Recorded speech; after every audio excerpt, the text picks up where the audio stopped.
Hello बच्चों, तो study with ideal classes में आपका स्वागत है। फिर से हम आ गए हैं एक बार आप लोग को इलेक्ट्रोस्टैटिक का पार्ट 4 लेकर, और इसमें हम कूलम्ब्स लॉ को आगे कंटिन्यू करेंगे। पिछले बार बताए थे कि कूलम्ब्स लॉ में क्या क्या फोर्स का फॉर्मूला आता है और परावैद्युतता और अपेक्षिक परावैद्युतता क्या है, एक बार और इसको डिस्कस कर लेंगे। और आप हमेशा इससे जुड़े रहिए। Bihar board, UP board, Madhya Pradesh board, जितने भी हिंदी मीडियम के हैं या आईआईटी का एग्जाम हो या नीट का हो, आप सभी इससे आप मेरे कंसेप्ट को पढ़ने के बाद क्वेश्चन को आसानी से बना सकते हैं। आप कंटिन्यू जुड़े रहें और मेरे चैनल को सब्सक्राइब कर ले, लाइक करें, कमेंट करें जहां भी दिक्कत हो तो, और मैं अब कंटिन्यू करता हूं। तो कल हम बताए थे कूलम्ब्स के लॉ में कि फोर्स बराबर 1/4 पाई एप्सिलॉन 0 Q1 Q2 बटा आर स्क्वायर, ये फॉर्मूला आया था। और एक और फॉर्मूला आया था 1/4 पाई एप्सिलॉन 0 Q1 Q2 बटा आर स्क्वायर। लेकिन यहाँ पर एक मॉडिफाई हम किए थे। क्या मॉडिफाई किए थे, थोड़ा सा देख लीजिएगा। इसको हम बोले थे आपेक्षिक परावैद्युतता, रिलेटिव परमिटिविटी।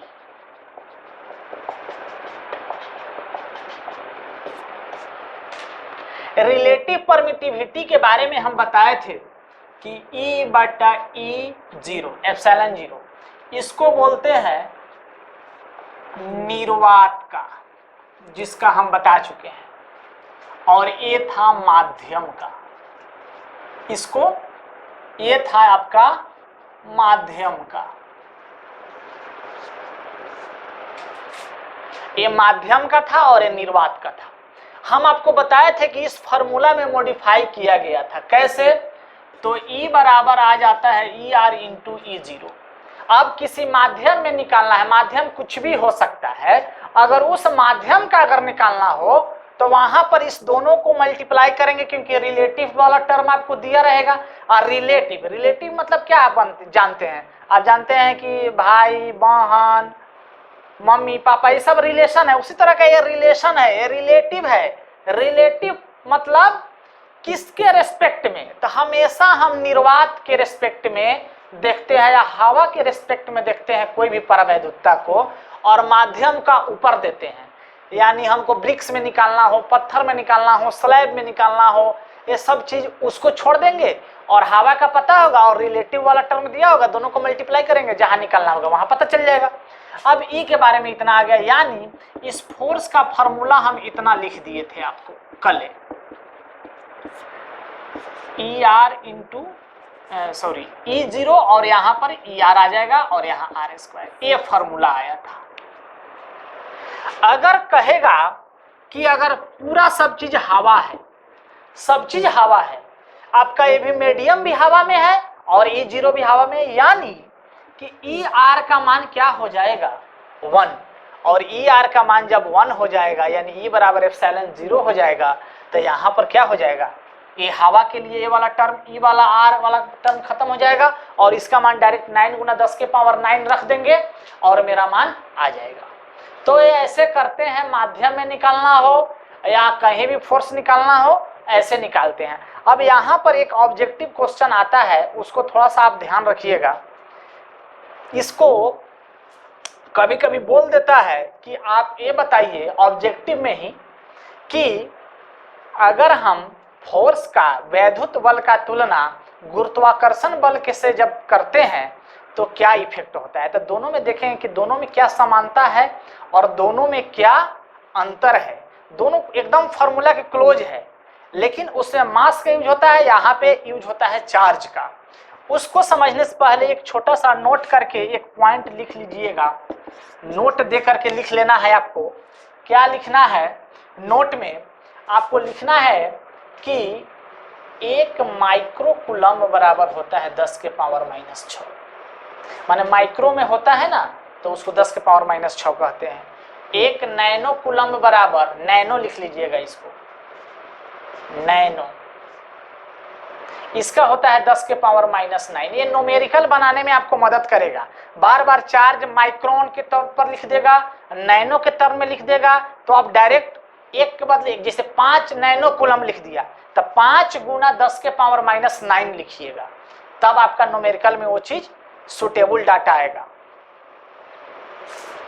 तो यहाँ पे आप इस चीज को समझ गए कि चार्ज कभी कभी माइक्रो में भी दे देता है या नैनो में भी दे देता है। बहुत तरह का डाटा है, क्वेश्चन के अनुसार देख लेंगे, लेकिन ये दो का ज्यादा यूज आता है, ये चीज आपको ध्यान रखना है। अब थोड़ा सा इसको कूलम के नियम को हम सदिश के फॉर्म में देख लेते हैं। ये भी एग्जाम में कभी कभी पूछ देता है कि कूलम के नियम को सदिश के रूप में लिखे। तो लिख रहे हैं यहाँ पे हम कूलम के नियम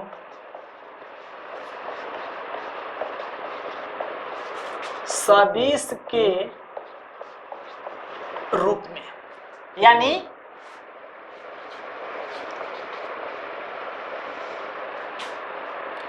Coulomb's law in vector form, vector form के रूप में क्या होता है। ये तो आप जनरली फार्मूला देख लिए, वेक्टर फॉर्म कभी कभी एग्जाम समय पूछ देता है, थ्योरेटिकल एग्जाम में, ऐसे आपको जानना चाहिए। सेम कहानी ऐसा ही है।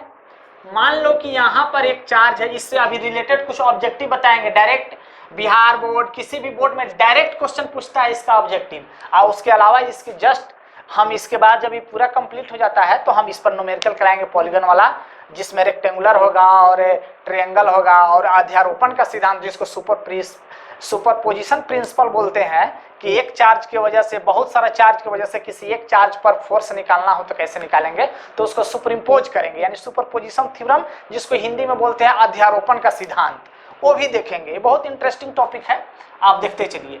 यहाँ पे अगर कोई भी दिक्कत हो तो आप लोग बोला करिए। बहुत सिंपल फॉर्म में हम पढ़ाते हैं, बहुत सारे बच्चे मेरे से पढ़ भी चुके हैं, तो इसलिए आप पढ़ते रहिए, कोई दिक्कत नहीं है, बताइएगा जहाँ भी दिक्कत हो। Q1 Q2, अभी तक आप जानते थे कि इस दोनों के बीच की दूरी को हम R बोलते थे। क्या बोला जाता था इसके पहले? R। लेकिन यहाँ पर पॉइंट 1 है और ये 2 है, तो यहाँ पर R को हम मॉड के रूप में लिख रहे हैं। क्यों मॉड के रूप में लिख रहे हैं? क्योंकि हमारा जो अब रिलेशन है वो सदिश फॉर्म में बताना है, वेक्टर फॉर्म में, कूलम का नियम वेक्टर फॉर्म में। तो यहाँ पर R, अब देखो यहाँ पे हम कल बताए थे कि A वाला चार्ज इसको फोर्स लगाएगा और धक्का देगा तो इसका डायरेक्शन अलग हो जाएगा, यानी इधर चला जाएगा। क्या? तो F1 पे फोर्स किसके कारण? दूसरा के कारण। इसका डायरेक्शन इस तरह, दोनों सेम जात के चार्ज है, तो ये दोनों एक दूसरे को क्या किया? रिपेल किया, मतलब बाहर कर दिया, धक्का दिया। और यहाँ पे इस पे ये वाला फोर्स लगाएगा तो क्या होगा डायरेक्शन इसका? आपको पता है, F2 1 के कारण। ठीक है, अब इसका अगर हमको लिखना हो, ये R मॉड के बारे में थोड़ा सा लिख लेते हैं। कुछ बुक में इसका कंफ्यूजन वाला भी टर्म लिखता है, लेकिन आप जो हम बता रहे हैं उसको यूज करिएगा, सब जगह एक ही चीज मिल जाएगा आपको। तो इस R वेक्टर का मान दोनों के लिए अलग अलग होगा। क्या होगा से देखो, R वेक्टर का मान अगर इसके तरफ आ रहे हैं, इधर के तरफ अगर जा रहे हैं, तो क्या होगा? R1 इधर का डिस्टेंस है, A1 है, और -R2। अगर इधर के लिए अगर हम देख रहे हैं, ये वाला फोर्स के लिए अगर डायरेक्शन देख रहे हैं, तो इधर क्या है? इधर 2 है, तो R2 -R1। अब वेक्टर फॉर्म में जो फोर्स लिखना है, उस फोर्स का फॉर्मूला ऐसे होता है 1/4πε0, यानी एप्सिलॉन नॉट, जो आप जानते हैं, और Q1 Q2 बटा R का स्क्वायर। तो R स्क्वायर यहाँ नहीं लिखेंगे, यहाँ क्या लिखेंगे? मॉड R का होल स्क्वायर, और यहाँ देते हैं यूनिट वेक्टर। ये क्यों देते हैं यूनिट वेक्टर? क्योंकि क्योंकि इसका नाम ही है सदिश के रूप में। सदिश के रूप में लिखना यानी वेक्टर का रिप्रेजेंटेशन और उसका डायरेक्शन को ध्यान देना जरूरी है। तो तुम जो ये फोर्स लिख रहे हो, एक जरूर देखना जरूरी है कि हम किसके कारण फोर्स लिख रहे हैं। 1 2 यानी 2 के कारण लिख रहे हैं। ई वाला के ले लेंगे तो ये वाला दोनों चीज चेंज कर जाएगा। और आप जानते हैं कि यूनिट वेक्टर का मान अगर आप नहीं जानते हैं तो थोड़ा सा जान लीजिए, r अगर यूनिट वेक्टर है तो इसका मान होता है वेक्टर r बटा r का मॉड।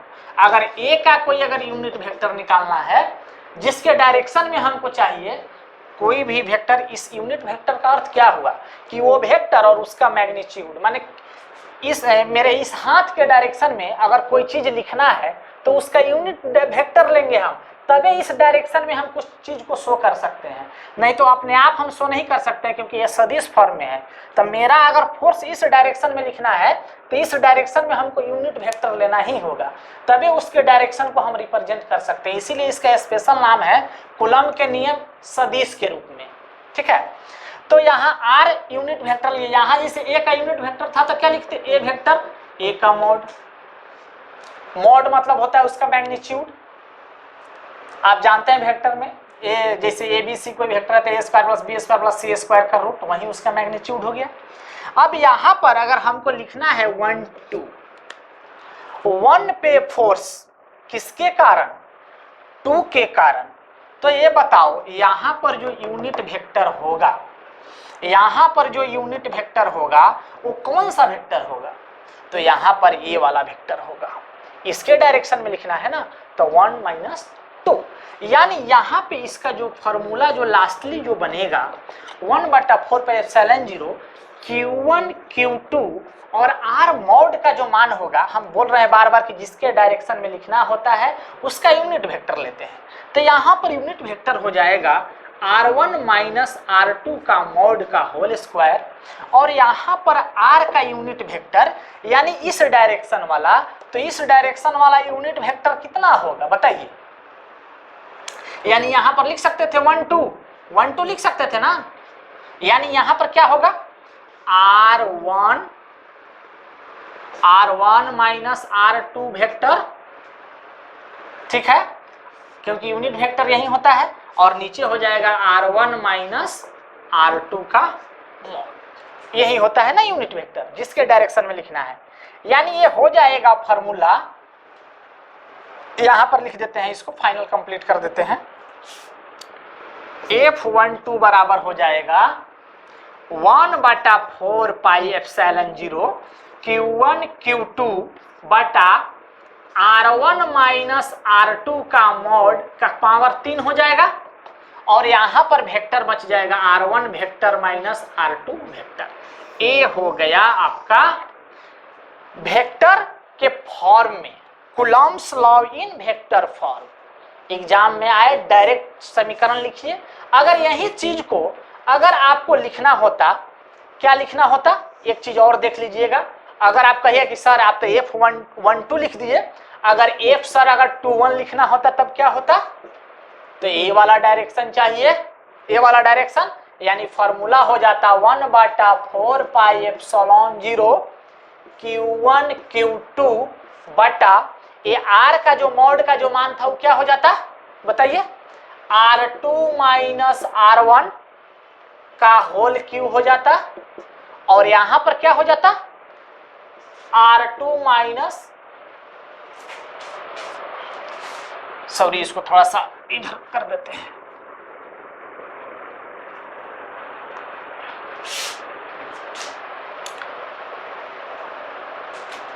इसको यहां देख लीजिए, यहां देख लीजिए, वहां पर थोड़ा सा दिखने में दिक्कत हो रहा था, यहां देख लीजिए। F21 अगर लिखना हो तो क्या लिखिएगा बता दीजिए, गर्दा उड़ा दीजिएगा आप, पूरे कूलम्ब्स लॉ का मेरा गारंटी है कि आप इतना अच्छा से पढ़ लीजिएगा। जब भी जो भी टॉपिक आएगा लाइट, ये सब बोर्ड के लेवल से लेकर IIT और आप मेडिकल के क्वेश्चन बहुत अच्छे से, और मेरा कंसेप्ट एकदम अच्छा होगा। आप इंग्लिश मीडियम में पढ़े हैं, हम भी इंग्लिश मीडियम पढ़े हैं, हिंदी मीडियम पढ़े हैं, इससे कोई लैंग्वेज मैटर नहीं रखता है। बच्चों के सहूलियत पर मैं इंग्लिश हिंदी मीडियम बहुत ही अच्छा बता रहे हैं, और बच्चा बहुत अच्छा भी इसको पढ़ भी रहा है।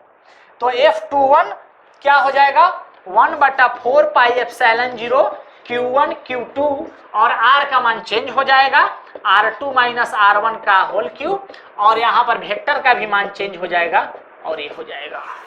ठीक है, तो ये था वेक्टर फॉर्म में। अब कुछ ऑब्जेक्टिव क्वेश्चन देखते हैं, और सब एग्जाम में पूछता है ऑब्जेक्टिव क्वेश्चन, बहुत अच्छा ऑब्जेक्टिव क्वेश्चन बताने जा रहे हैं इसको, और कुछ क्वेश्चन बताएंगे कूलम्ब्स लॉ पे, तब जाके आपका सारा कंसेप्ट क्लियर हो जाएगा।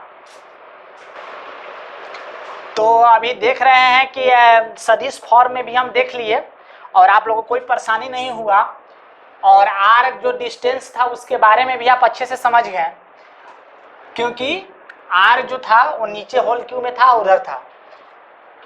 कोई बुक में जो कन्फ्यूजन रहता है, चाहे आपको किसी अन्य से समझने में दिक्कत होता है, इसको एक बार और अच्छे से समझ ले कि r12 वेक्टर अगर लिखा रहे तो इसको समझिएगा r1 माइनस r2 है, ठीक है। अगर r21 वेक्टर लिखा रहे तो समझिएगा r2 माइनस r1 है। तो जहाँ भी ये चीज़ आया था वहाँ पर ये टर्म आप यूज कर सकते थे, r21 r12, ठीक है, ये चीज़ आप वहाँ पर लिख सकते थे। तो सदिश फॉर्म यहाँ पर ख़त्म होता है आपका। अब इसमें कुछ ऑब्जेक्टिव क्वेश्चन है, बहुत ही एग्जाम के लिए इम्पोर्टेंट है, इम्पोर्टेंट। इस सारे क्वेश्चन को देख लेते हैं, आप इसको एकदम ध्यान रखेंगे, एग्जाम समय भी पूछ दिया जाता है। अब देखिए, पहला बोलता है कि F जो इलेक्ट्रॉन और प्रोटॉन के बीच जो फोर्स होता है, और F जो ग्रेविटेशनल फोर्स होता है, गुरुत्वाकर्षण बल। अभी दोनों में चर्चा करेंगे कि दोनों में क्या सिमिलरिटी है, दोनों में क्या डिफरेंस होते हैं। तो एक जब निकाला जाता है तो इसका फॉर्मूला क्या होता है बताइए? इसका फॉर्मूला यही होता है ना, 1/4 पाई एप्सिलॉन 0, क्योंकि ये तो एथी वाला फॉर्मूला है, कूलम लॉ वाला फॉर्मूला है। तो यहाँ 1/4 पाई एप्सिलॉन Q1 Q2 बटा r स्क्वायर, और यहाँ पर जो चार्ज है वो इलेक्ट्रॉन का है, फिर यहाँ प्रोटॉन का है, और बटा दोनों के बीच का डिस्टेंस जो न्यूक्लियस का होता है वो होता है। तो ये जनरली देखा गया है, और इसका जो फॉर्मूला लिखेंगे ग्रेविटेशन का, इलेक्ट्रॉन का मास क्या होगा, me और mp, ये होता है मास इलेक्ट्रॉन प्रोटॉन का। तो दोनों का जब रेशियो देखा गया है वो आता है 10 के पावर 39। ये ऑब्जेक्टिव के लिए डायरेक्ट याद रखिएगा कि इलेक्ट्रॉन प्रोटॉन के बीच लगने वाला बल, अभी बताएंगे कि वैद्युत बल एक बहुत मजबूत बल है, बहुत स्ट्रॉन्ग फोर्स होता है। किसके उपेक्षा में? गुरुत्वाकर्षण बल की उपेक्षा में। गुरुत्वाकर्षण बल एक बहुत ही वीक फोर्स होता है। तो ये 10 के पावर 39 है, यानी किसका 39? ग्रेविटेशनल फोर्स का, गुरुत्वाकर्षण का। यहाँ पर एक गुरुत्वाकर्षण है, गुरुत्वाकर्षण बल। किसका गुरुत्वाकर्षण बल? इलेक्ट्रॉन और प्रोटॉन के बीच देखा गया है। दूसरा, F इलेक्ट्रॉन प्रोटॉन हो गया, फिर आपका आता है इलेक्ट्रॉन इलेक्ट्रॉन, और फिर उसका ग्रेविटेशनल फोर्स, एक कितना होता है, ठीक है। फिर एक आता है F इलेक्ट्रॉन प्रोटॉन हो गया, इलेक्ट्रॉन इलेक्ट्रॉन हो गया, प्रोटॉन प्रोटॉन, और फिर उसका ग्रेविटेशनल फोर्स। इसका क्या होता है? तो इसका जो रेशियो होता है वो 10 के पावर 36 में होता है। ये ध्यान रखिएगा कि ये दोनों अगर उल्टा हो जाए तो ये पावर माइनस में हो जाएगा, ये ध्यान रखिएगा। और इसका होता है 10 के पावर 42। ये याद रखना है कि प्रोटॉन प्रोटॉन के बीच लगने वाला वैद्युत बल इतना गुना होता है किसके? ग्रेविटेशन, गुरुत्वाकर्षण बल के। ये ऑब्जेक्टिव में डायरेक्ट पूछ देता है कि इलेक्ट्रॉन इलेक्ट्रॉन के बीच लगने वाला बल गुरुत्वाकर्षण बल का कितना गुना होता है? तो 10 के पावर 42 गुना, 10 के पावर 36 गुना, इलेक्ट्रॉन प्रोटॉन में 10 के पावर 39 गुना होता है। ये आप तीनों ऑब्जेक्टिव को याद रखेंगे, ठीक है, ये डायरेक्ट पूछ देता है। चौथा ऑब्जेक्टिव, कूलम्ब का जो लॉ होता है वो सभी दूरी के लिए, मैक्सिमम कितनों दूरी के लिए वैलिड है, लेकिन कम से कम कूलम्ब का नियम 10 के पावर -14 मीटर के लिए के नियम इतना के लिए होता है। कब?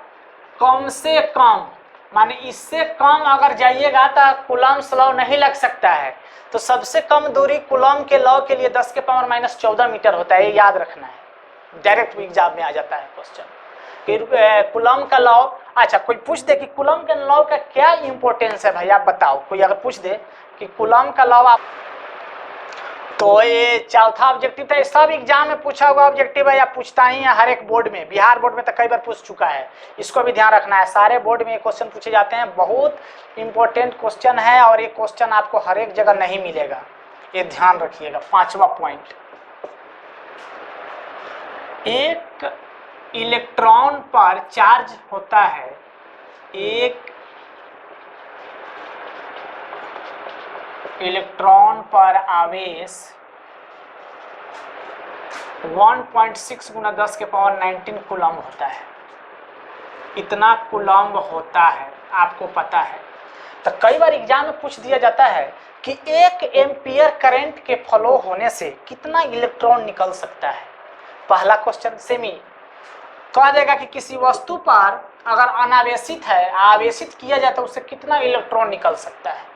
तो कोई बड़ी बात नहीं है, 1.6 गुना 10 के पावर माइनस 19 कूलम्ब एक इलेक्ट्रॉन पर है।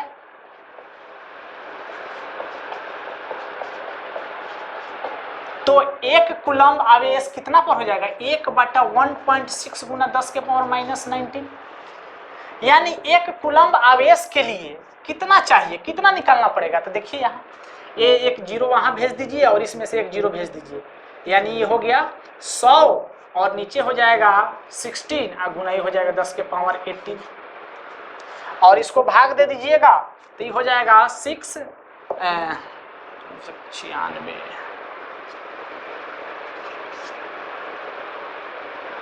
इतना गुना 10 के पावर 18 इलेक्ट्रॉन। एकदम इस क्वेश्चन को याद रखिएगा, एक कूलम्ब आवेश से कितना इलेक्ट्रॉन, यानी एक कूलम्ब आवेश बराबर यानी 1 एम्पियर का करंट जाएगा तो इतना इलेक्ट्रॉन निकलेगा उससे। यानी किसी वस्तु पर 1 कूलम्ब आवेश आने से इतना इलेक्ट्रॉन निकल जाता है। एक कई बार एग्जाम में पूछा हुआ क्वेश्चन है, इसको आप याद रखेंगे कि 1 कूलम्ब आवेश आने से कितना इलेक्ट्रॉन निकलता है, तो इतना।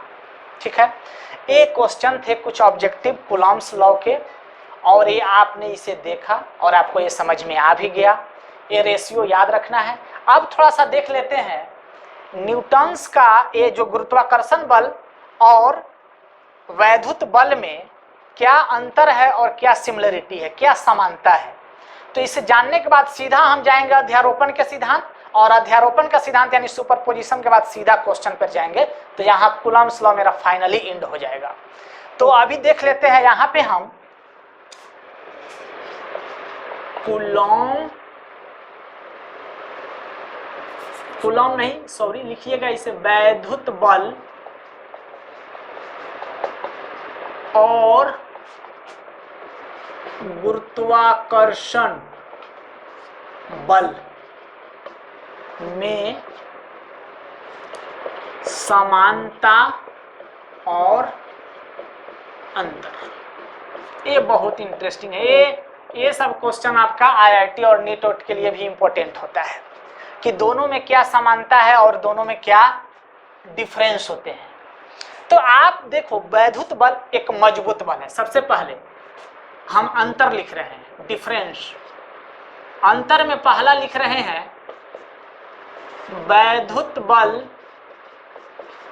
मजबूत होता है गुरुत्वाकर्षण बल से। मजबूत नहीं, बहुत ही मजबूत होता है। दूसरा देखते हैं, ये बहुत इंपॉर्टेंट पॉइंट है, याद रखिएगा। वैद्युत बल, जो कूलम्ब में जो वैद्युत बल होता है, हम बताए थे कि सेम चार्ज होगा तो क्या होगा, प्रतिकर्षण होगा, और अलग अलग चार्ज होगा तो अट्रैक्शन होगा। यानी वैद्युत बल प्रतिकर्षण और आकर्षण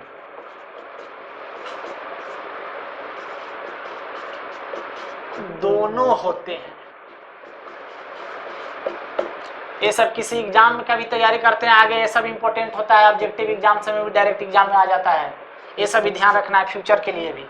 वैद्युत बल प्रतिकर्षण और आकर्षण दोनों होता है, लेकिन गुरुत्वाकर्षण बल हमेशा आकर्षित होते हैं, माने हमेशा अट्रैक्टिव फोर्स होता है, अट्रैक्टिव, ठीक है, ये हमेशा अट्रैक्ट करेगा, इसमें रिपल्सन नहीं होता है।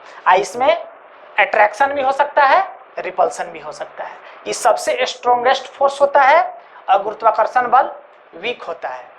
गुरुत्वाकर्षण बल से लिखे है ना, ये एक वीक है, वीक मतलब कमजोर फोर्स होता है गुरुत्वाकर्षण। ये आपने देखा अंतर। अब दोनों में समानता क्या है इसको देख लेते हैं। तो दोनों में से अंतर देख लिया आपने, अब समानता देख लेते हैं। सिमिलरिटी क्या है?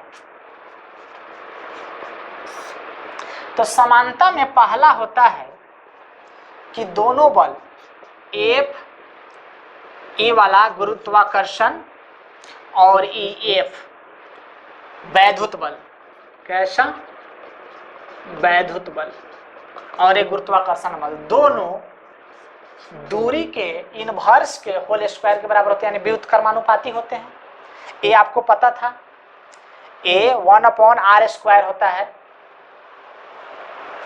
दूसरा, दोनों बल केंद्र के अनुदिश लगते हैं। जैसे बताया था ना कि कूलॉम का लॉ सेंटर पर यहाँ पर है और एक यहाँ पर है, तो एक बल इधर और एक बल इधर, केंद्र के एलोंग ही, सेंटर पॉइंट जो होता है उसके एलोंग लगता है। तो ये भी जो दोनों मास होगा m1 और m2, ठीक है, इस दोनों के सेंटर जो होगा ना, सेंटर उसी के एलोंग लगता है ये भी बल। तो ये दोनों में समानता ये दुगो है कि ये दोनों इनवर्स फोर्स होते हैं। अब एक चीज यहाँ पर बार बार दिमाग में आपके आता होगा कि सर दोनों का फॉर्मूला आप तो एक बार ऐसे बताए हैं कि 1/4 पाई एप्सिलॉन 0 Q1 Q2 बटा r²। सर गुरुत्वाकर्षण बल में जो फॉर्मूला होता है वो होता है G m1 m2 बटा r²।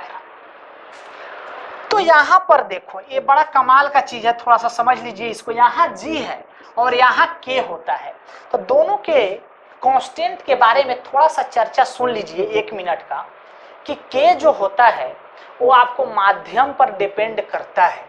माध्यम मतलब अगर बदल गया, हवा बदल गया, तो हवा से अगर हम ब्रिक्स में निकालना है, स्लैब में निकालना है, तो इसका मान चेंज हो जाएगा। यानी 9 गुना 10 के पावर 9 जो हम लिखे हैं वो बदल जाएगा, लेकिन G का मान 6.67 गुना 10 के पावर -11 जो होता है वो कभी नहीं बदलता है। यह यूनिवर्सल कांस्टेंट होता है, सार्वत्रिक कांस्टेंट, जिसका कोई टेम्परेचर कोई इफेक्ट नहीं डाल सकता है, वो एक फिक्स है। इसलिए इस दोनों के कांस्टेंट में बहुत अंतर है। यह के बार बार आपका बदल सकता है, लेकिन यह G कभी नहीं बदल सकता है। ये ध्यान रखिएगा दोनों के फोर्स में। बाकी आप m1 m2 जानकारी है, r पता है, तो ये निकल जाता है। अब एक बहुत इसमें अच्छा टॉपिक बच जाता है, अध्यारोपण का सिद्धांत। उसमें पढ़ते हैं सुपरपोजिशन प्रिंसिपल। एक चार्ज का बहुत सारा चार्ज रखा गया है, तो एक चार्ज पे सब चार्ज के कारण फोर्स निकालना। यानी मैं यहाँ खड़ा हूँ, 10 आदमी मेरे अगल बगल खड़े हैं, 10 ने मुझे को धक्का देना शुरू किया। मैं कहाँ जाऊँगा? इधर जाऊँगा, उड़ जाऊँगा, नीचे जाऊँगा। ये सब देखेंगे नेक्स्ट क्लास में, क्योंकि सारा फोर्स जब मेरे ऊपर लगेगा तो मेरा क्या प्रभाव होगा उस सुपरपोजिशन प्रिंसिपल में, और उसी में सारा क्वेश्चन करेंगे और मेरा कूलॉम का लॉ समाप्त होगा। धन्यवाद।